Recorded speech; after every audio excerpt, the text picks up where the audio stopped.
Hi there, I'm Vivek Subramanian. To this point, we've been talking about signals and circuits that don't vary with time. It's time to switch over to talking about signals that have a time dependence. To begin that, we're going to talk about non-periodic waveforms.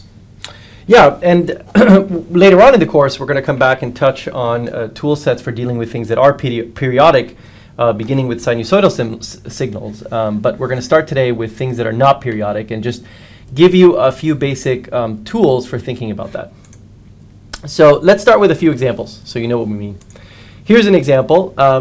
This is called a step function. And all a step function does is it is at one level prior to some time, and then it's going to step up with a perfectly vertical slope, so it's an instantaneous step in time on the x-axis, to another level. The simplest version of this is at 0 until some point in time, and then it jumps up to some voltage level, for example, if this were a voltage. So when we talk about these sorts of non-periodic waveforms or time-dependent waveforms, you'll see that we use these types of plots a lot. And this is a plot where we have voltage on the y-axis and we have time on the x-axis. So essentially, this is a plot of how the voltage changes as a function of time. Yeah, but this could equally well apply to current on the y-axis or power or pretty much any variable that's a function of time. And that's really what we're showing here. It's not restricted to voltage. So the notation we use to denote a step function is u, and it is a function of time, so we say u of t. And we'll get into in a little more detail what the function u of t returns. In this case, to get up to a level of v0, we'll have v0 times u of t. But hang on a minute, and we'll define this more formally. Another example is a square pulse. So a square pulse is similar. It also is at some level, and then it jumps instantaneously, so vertical slope, up to some other level, and after a bit of time, it'll jump back to its original level, thereby generating a pulse, as the English term implies. And again, there's a notation for this, and we'll touch on that more fully in a second, about how you read this type of notation. A ramp here is at a level, and then at some point in time, we'll adopt a slope. This is, in fact, a slope of 45 degrees, and then continue to do that for the remainder of time, out to t equals infinity. And again, we'll discuss how you understand and interpret this notation. And then probably one of the more ubiquitous types of non-periodic waveforms are exponentials. And these you will see a lot. You should get very comfortable with exponentials if you're in engineering, certainly in electrical engineering. And here you see two exponentials as examples.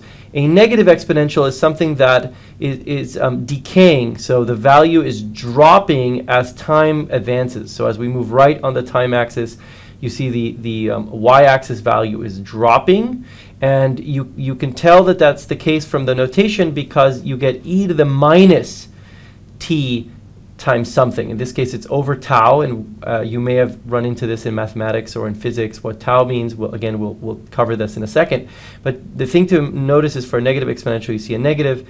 And a positive exponential is this other one. It starts out and it grows. The y-axis value goes up over time, and you see that the exponential, the exponent here is positive on the exponential.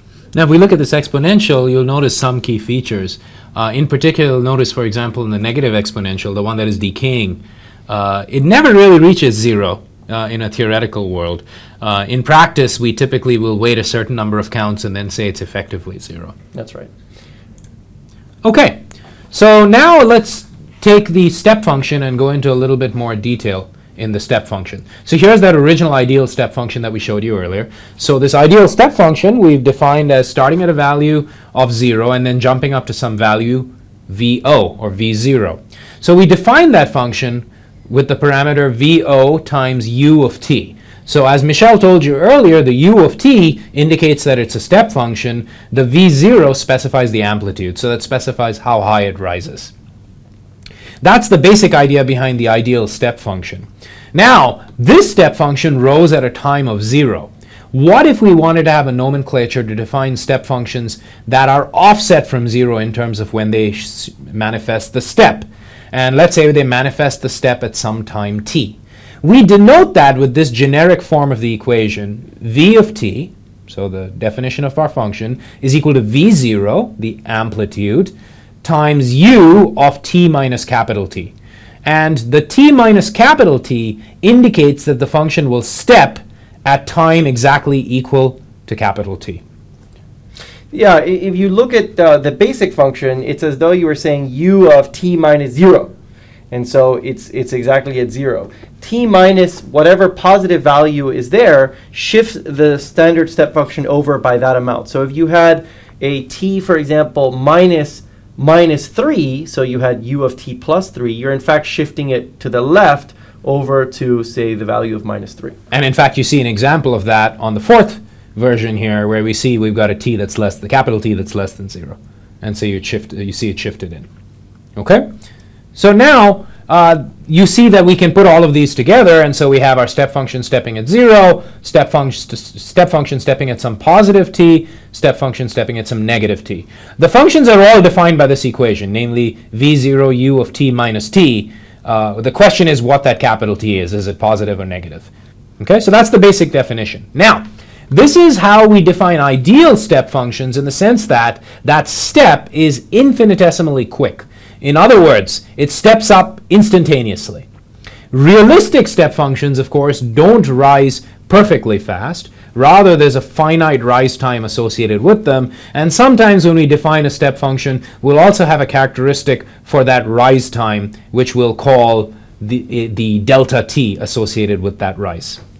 So now you might be wondering why we're going through so much trouble to talk about these or what their sort of practical utility is. And step functions are used a lot in mathematics, certainly in applied mathematics. In our case, we're really going to use it to pretend that certain things only occur in certain instances of time. And you'll see that as we move along where this notation creeps up. But there's a point to doing this that has a sort of a practical value when setting up problems to solve later. Also, assuming you stay with us through the end of this series of modules, we will have modules on a little bit of digital electronics. And in digital electronics, we use step functions quite a bit. That's right. Absolutely. So ramp function, we'll move through this a bit quickly because, again, it's just definitional. But the same thing happens. You can see that the function is r, and you're passing it this sort of argument t plus something or t minus something. You see these two examples. And it's the same thing as the step. What the t minus big T is telling you is at what point do you get the inflection point of the ramp? At what point does the ramp begin? In the same way as you had u of t minus big T told you when the step was happening, here the t minus big T tells you when the ramp is beginning to take off. So let me see if I can guess this one. So we've got r of t plus 1. That would indicate that the ramp should pick up at minus 1, which I guess it does. That's right. And then on the next one, we've got r of t minus 2, and that should start at plus 2. That's right, because you have t minus, and what's the big T? It's 2. And so as you see the definition, it's 0 for t less than whatever that big T is, and t minus t for t greater than that big T. And so if this number is negative minus 1, then you're going to get a minus 1, so it's plus 1, and that's the notation for this. That's pretty simple. And remember, again, the way this is set up, so for example, if we use this example, for a time scale of 1 second, it rose to 1 volt. And that's because we have no amplitude specified here. So the amplitude in the case of a ramp will specify that for an incremental time of 1, it'll rise by 1. If I wanted it to rise more quickly, I would have to multiply this by a prefactor. Yeah, that's a great observation that we should have made clearer, is that you can definitely put something here that changes the slope up here, like V0 in the previous slide. Perfect. So do you want to do pulses? Sure. So you've actually already started figuring out by this point how to deal with these. Let's first discuss what a pulse essentially is. A pulse would be a combination of a rising step, and then after some time it'll fall back down again. In a real circuit, we can simulate a pulse, for example, with this circuit shown over here. I have a voltage source, and then there's a battery that can conditionally connect to the voltage source or connect to ground. When the voltage source is set up such that the battery is connected to terminal 2, the circuit sees that full voltage. When the switch is set to terminal 1, the circuit just sees a ground. So what we have then is when the switch is initially at 1, we'll be in a stage where the circuit sees a voltage of 0. When the switch connects to V0, the voltage will pop up to V0, and then when we go back to 1, it'll pop down again. By the way, you probably see this SPDT. Michelle, you want to explain what that is? Single pole double throw. Am I right? That's right.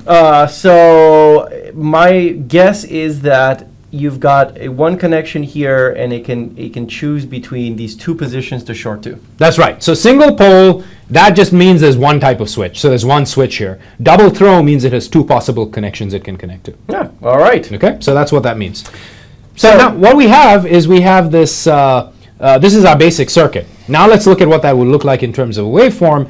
In terms of a waveform, we have a pulse. Now this is exactly what you would think about a pulse to be in normal English, so this makes a lot of sense. The definition of pulsing follows the same definition we had earlier. In other words, we have a function, which in this case is called rect. We've got a numerator that has t minus a prefactor, and we have a denominator that specifies another factor. So the numerator specifies where the center of the pulse is, and the denominator specifies the width of the pulse.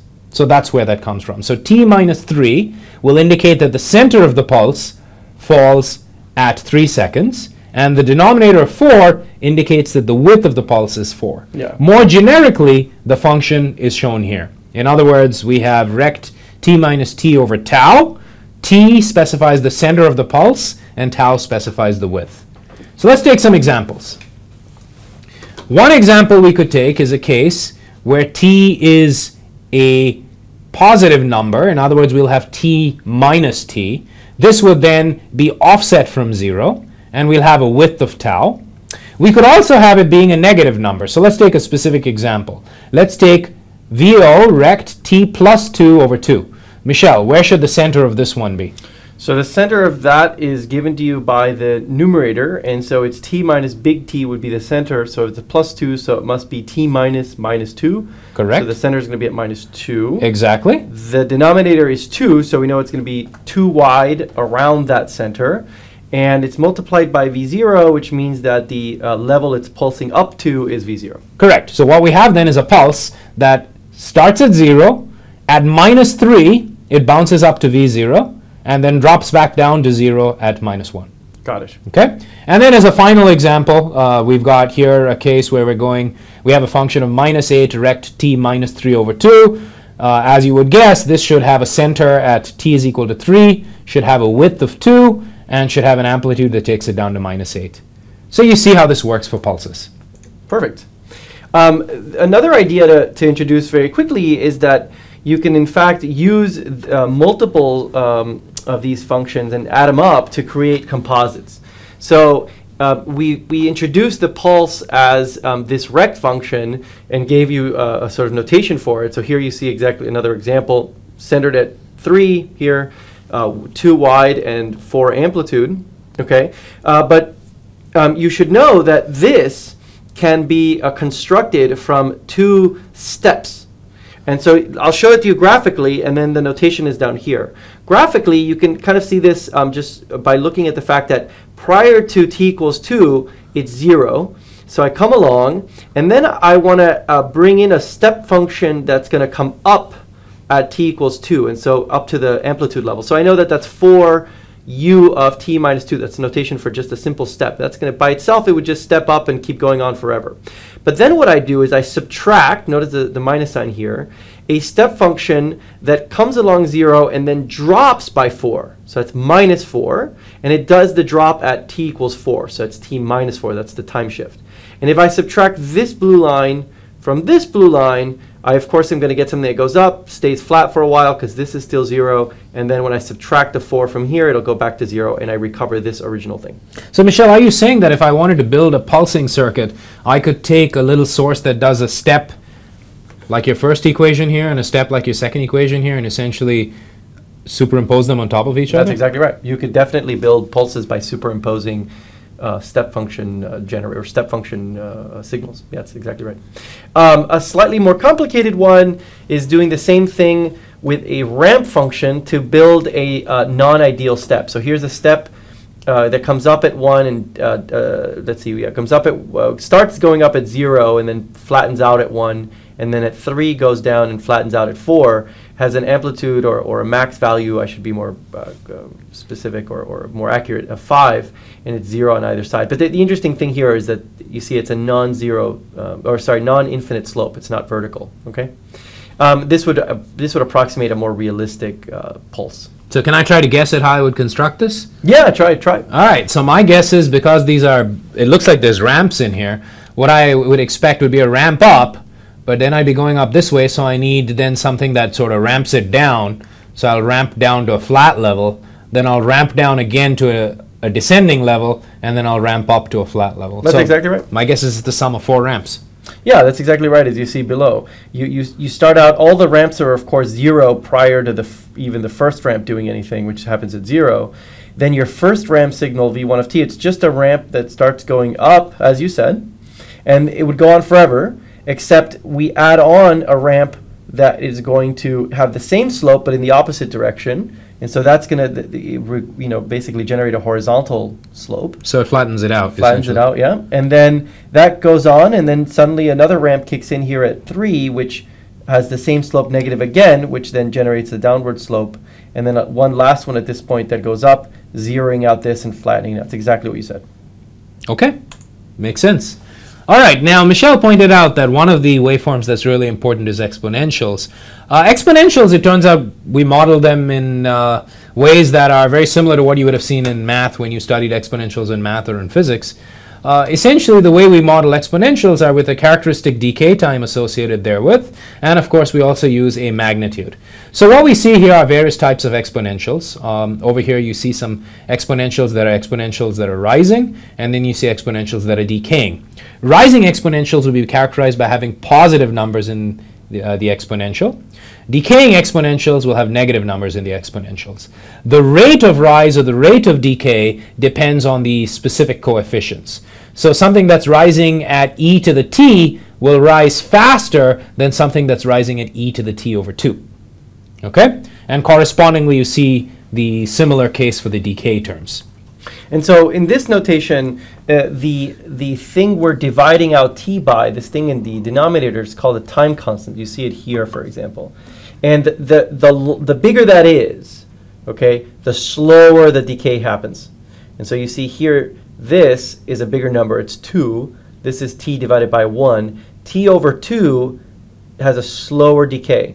This time constant has a very important meaning. It's important to start getting familiar with this, just this notion, because time constants are used throughout electrical engineering in a myriad places. This notion that something decays out and that that decay can be described in time with that time constant.